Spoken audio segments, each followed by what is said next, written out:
Hey everybody, Chad Wesley Smith here. Today we're going to be talking about Kristen Dunsmore's recent meet performance at the 5-Bar Showdown in Georgia. It was a great event run by Josh Rohr and Caleb and Kelly Williams. It combined both powerlifting and weightlifting into the same event, which I think is a really great thing that the two sports need to be more collaborative with each other. And they also featured a super total competition that's snatch, clean and jerk, squat, bench, deadlift, the combined total of all 5 lifts. And we had one of our online athletes, Louis Arnold, who was the winner of the Superman side of things there, pulled a big 677 deadlift at 105 at a 231 pound body weight, plus like a 120 kilo snatch, 135 clean and jerk, 280 kilo squat. So shameless plug and totally unrelated to Kristen's video. If you're interested in super total coaching, Max does that through Juggernaut, so go check that out through the link up there. Now on to Kristen. To give you a little bit background information on this competition for her, this was Kristen's second meet that I've coached her for.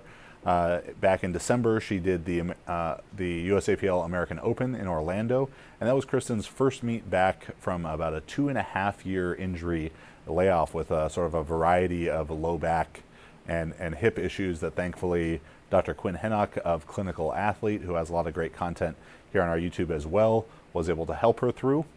That at the American Open, which we'll link that video recap for you as well, she squatted 157.5 kilos, so 347, bench 92.5, 204, and then deadlifted 190, which is 419.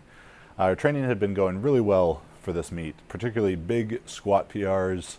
I'll talk about the bench and deadlift a little bit more as we get to that, but through this training cycle, she had a couple huge squats, 142.5 kilos for 8, 314 for 8, as well as 163 kilos, which at the time equaled the American record, and she did that for a triple.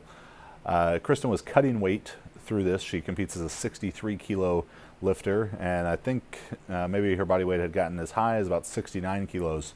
But with the help of Nick Shaw, Renaissance Periodization, she was able to diet down, successfully cut weight into the 63s, weighing in at 62.97. So right under, not going to win many things on body weight with that, but right under the weight class. And if you are cutting weight, probably no need to overcut, particularly if you're a weightlifter watching this, since there is no more body weight rule for weightlifting. You really want to just weigh in at your weight class, feel as good as you can, and lift the most weight as possible. So getting into Kristen's meet, here we opened at 155 kilos, 341 pounds. This is a pretty casual lift for Kristen, and the last part, the peaking part of her training, was a bit of a struggle. Some parts I think mismanaged by me, some things just made a bit more difficult by the weight cut and being in a calorie deficit as she went into the meet. We used a similar structure with her peaking as I have with Marissa, which is 3 squats a week, Monday, Wednesday, and Friday, with Monday being like the medium, relatively medium day, Wednesday being a lighter day, and Friday being the heavier day. But something I think I failed to do with Kristen, because her heavy weights are so heavy, she did squat the American record here at the meet, I didn't make her light day light enough. So let's say Monday was usually squats in the 335 to 350 range. Wednesday's squats, we were doing those in like the 314 to 340 or 314 to 330 range, when in the future I'll probably bring that down to more like 290 to 310 range to give her a little bit more rest, because she was more tired than she should have been for a lot of the Friday squat workouts. But that's an adjustment we're going to make going forward. So I actually had missed a couple lifts in preparation for this meet. I think she had missed 172.5, 381, and missed 175, 385. Missed both of those, and various technical reasons, fatigue management issues. But the last few days of the taper, she did a great job trusting the plan, doing the recovery adaptive strategies like contrast showers, ice bath, staying in touch with real light technical work, and had a couple squats in the last days leading up like 150 kilo squat that just moved great. So I felt very confident in the plan. I think she was a little bit nervous going into it, but she did a good job trusting the plan and trusting Max, who was there coaching her the day of. So opening here at 155 kilos, a really great job on the live stream too by Josh Rohr and the group out there. So if there's one main technical problem that Kristen has in the squat, is that she'll have some inward knee movement, and it can happen a bit early in some of her lifts and sort of block her from getting to depth.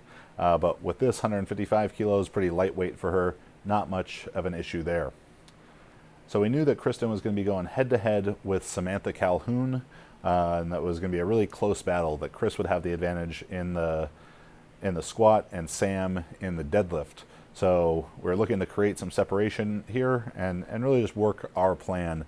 Nationals is the time to really compete. You want to win every meet, but we're using this meet to set Kristen up with confidence and get her on a good track towards a successful training cycle and competition at Nationals in October. So here we jump to 165 kilos. As I mentioned before, Chris had done 163 for a triple in training. Granted, her body weight was a decent bit above the weight class at that point, but she had done it at the lower weight several times for singles as well.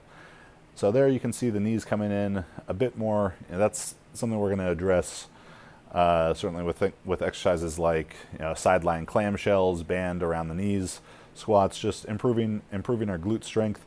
But I'm not really concerned with an inward movement of the knee, as there's an important distinction to be made between the knees going from wide to in line with the feet versus a valgus collapse of the knees, which would be the knee coming inside the line of the feet. And if you look at that last squat, the 165 kilos compared to this 172.5 kilos, this broke Natalie Tirana's American record in the squat, which she had just set a week earlier, broke it by 5 kilos. On this lift, you'll see a definite valgus movement of Kristen's left knee, and certainly we want to avoid that. At maximal weights, things are going to happen, but it's no excuse. We want to express our best technique, because that is how we lift the most weight.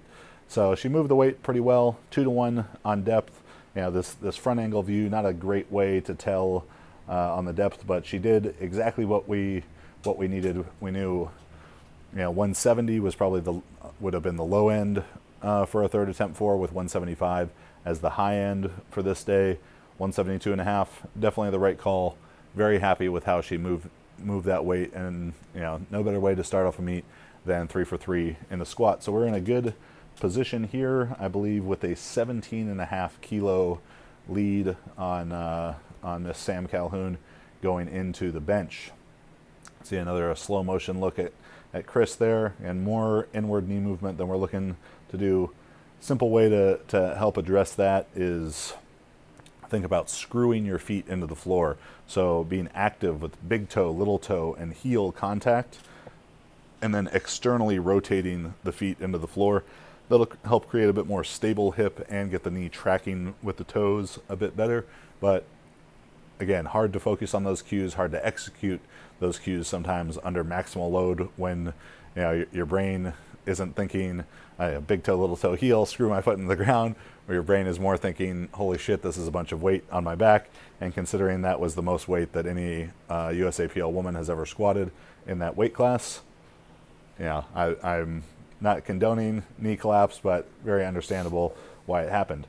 So moving on to the bench press, Chris had a bit of a shoulder kind of neck strain from her last heavy deadlift session, so we're a bit concerned about how that may have affected the bench. But she had good solid bench press training, did 100 kilos in the gym with a pause, 95 and 97 on several different occasions.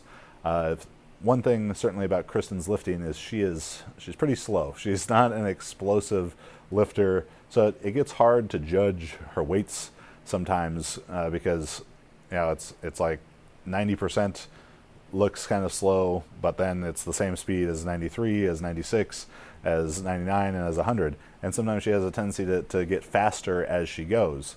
So while 100 was certainly a maximal effort lift in the gym, the way that these attempts looked in the meet, I was very happy with and very confident about. So opening at 90 kilos, and women's bench press is such a tricky, kind of intricate thing, because such a small deviation of technique will cause a mislift. But a great opener at 90 kilos there.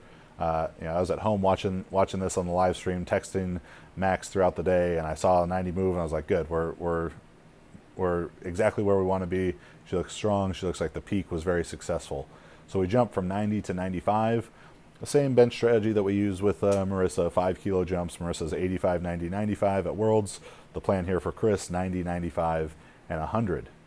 So the big technical cue for Kristen is, and same for Marissa, is to keep the chest high, to stay as tight as possible during the pause as you wait, just like a loaded cannon for that press command. 95 moved great. It moved much faster there on the platform than 95 moved in the gym on our way to 100. So as the coach, I'm feeling very confident for this 100 kilo bench. Samantha had just made 97.5 for her third right before this attempt for Kristen. So I'm looking at this thinking this is going to give us a 20 kilo lead going into the deadlift, where we know Sam has the advantage. And I think you can see here when the bar is on Chris's chest that she just slightly loses her position, and there's such a small margin for error, in everyone's bench press, but for females, for lighter weight male lifters, I think the margin for error is even smaller than it is for a heavyweight male. So her chest dropped a little bit. It's kind of hard to tell from the angle anything else that might have happened as far as if she touched too high or too low, change in elbow position. But I saw just a slight collapse of the chest with the bar on her chest, causing her to lose position on a lift that I feel very confident she was strong enough to make on the day. But being strong enough to make it and actually making it certainly aren't the same thing.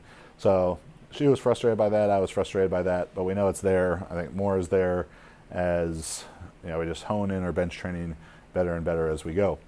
So for the deadlift, as I mentioned earlier, Kristen had back issues, two and a half years of struggles with various back issues. And of course, where that's going to affect the most is the deadlift. And the way that I approach programming for the sumo deadlift is in the early phase, hypertrophy phase, we're basically 100% of our work being devoted to the conventional. Conventional is going to build more strength in the hamstrings, in the low back. It's going to build the engine for the deadlift. And as we approach the competition, we shift that from in hypertrophy 100% conventional to maybe in the strength phases, so where we're doing sets of 3 to 6. Now we move to maybe 50% sumo, 50% conventional, and then get into the peaking phase. Our most specific phase should be into 100% sumo. And with this strategy, it has to be done with the understanding that when you make that transition initially from all conventional to some sumo, your sumo technique is going to feel a little rusty. You can't quite get in the positions. Maybe you've lost a little bit of that hip and groin mobility to get your knees in a great starting position, but you just have to trust that it's going to come along with time. And this was definitely a struggle for Kristen through this training cycle. The deadlift was very, very frustrating to her. But in the end, she did a great job trusting the plan, trusting that she had all the strength, which could be shown by squatting 163 for a triple, squatting the American record. All the strength in the legs was there. She improved her conventional deadlift by about 100 pounds during the hypertrophy training cycle. Granted, she hadn't really trained conventional hard very much for 2.5 years because of these back problems. So we made a big push on the conventional. She got way, way stronger there. So we knew the strength is there. The strength is there. That's shown by the conventional. That's shown by the squat. We had to put the technique with it. And that means that every opportunity you have, if you choose to approach your training this way, and really any way you approach your training, every opportunity you have to improve technique, from your lightest warm-up set to any lighter technical days that you have all the way through your heaviest days, you have to lift the bar with great intent.